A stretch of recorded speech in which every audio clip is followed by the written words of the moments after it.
नमस्कार दोस्तों, welcome back to my channel. और जिस वजह से ये चैनल बना है तो मैं चाहती हूँ कि मैं अपनी सारी माताएं बहनों की हेल्प करूँ। जो गलतियाँ मैंने इस पूरी जर्नी में करी है वो आप ना करें, आपका नुकसान ना हो और सही व्यक्ति सही इन्फॉर्मेशन का सही तरीके से उपयोग कर पाए। मेरे पास बहुत सारा लीगल नॉलेज नहीं था तो मैंने बहुत गलतियाँ करी, तो मैं चाहूँगी कि आप लोग वो गलतियाँ ना करें। मैं शुरुआत करती हूँ इस चीज़ आज के वीडियो की इस बात से कि जो मेरे साथ जितनी भी घटनाएं हुई, मैं उन घटनाओं का अभी विवरण नहीं दे सकती क्योंकि अभी भी केस चल रहा है। तो मेरे पास जो भी घटनाएं हुई तो मैं पुलिस स्टेशन गई थी। पुलिस स्टेशन जाने के बाद मुझे पता चला कि मैं पुलिस स्टेशन में नॉर्मल कंप्लेन करने गई थी कि मेरे साथ ऐसा ऐसा हो गया, बताइए क्या करना है, गाइडेंस लेने गई थी। मैं पुलिस स्टेशन गई, अपने क्षेत्र के पुलिस स्टेशन में गई तो उन्होंने मुझे कहा आप गलत जगह पर आई हो।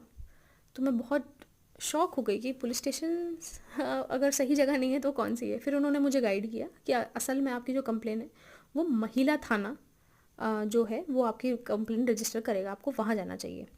दूसरी उन्होंने मुझे बहुत इंपॉर्टेंट एक बात बताई कि जो आप कंप्लेन करने आई हो ये कंप्लेन नॉर्मल कंप्लेन नहीं है, ये दहेज प्रताड़ना कहलाती है।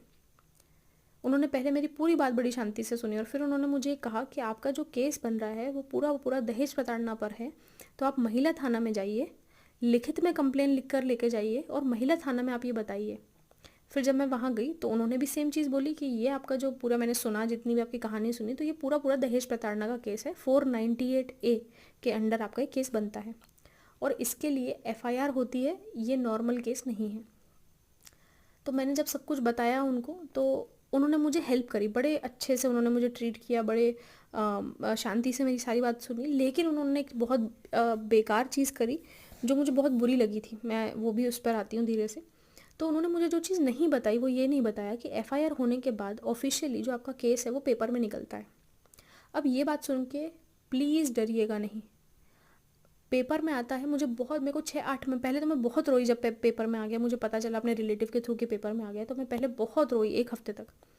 पर मुझे 7-8 महीने के बाद पता चलता है कि जो FIR का ये जो प्रोटोकॉल है, ये पेपर में आने वाली जो चीज़ है, ये सही है, ये आपके भले के लिए है। क्योंकि आपने किसी की व्यक्ति के अगेंस्ट कंप्लेन करी है तो वो आपको हार्म ना पहुंचाए, आपको कोई नुकसान ना पहुंचाए, इसलिए आपकी सेफ्टी के लिए पेपर में निकाल दिया जाता है कि कल को आपको कुछ भी हो तो एटलीस्ट आपके रिलेटिव कोई तो एक व्यक्ति बोल पाएगा कि इन्होंने कंप्लेन कर दी, शायद इस वजह से ऐसा हुआ है। तो ये आपके प्रोटेक्शन के लिए है। पर क्योंकि मुझे इस बारे में कोई आइडिया नहीं था तो मैं बहुत रोई, मेरी और हेल्थ डिटोरिएट हुई, फिज़िकल हेल्थ डिटोरिएट हुई बहुत ज़्यादा कि ये क्या हो गया, हम मिडिल क्लास लोग हैं, नहीं अफोर्ड कर सकते इतनी बदनामी ये वो।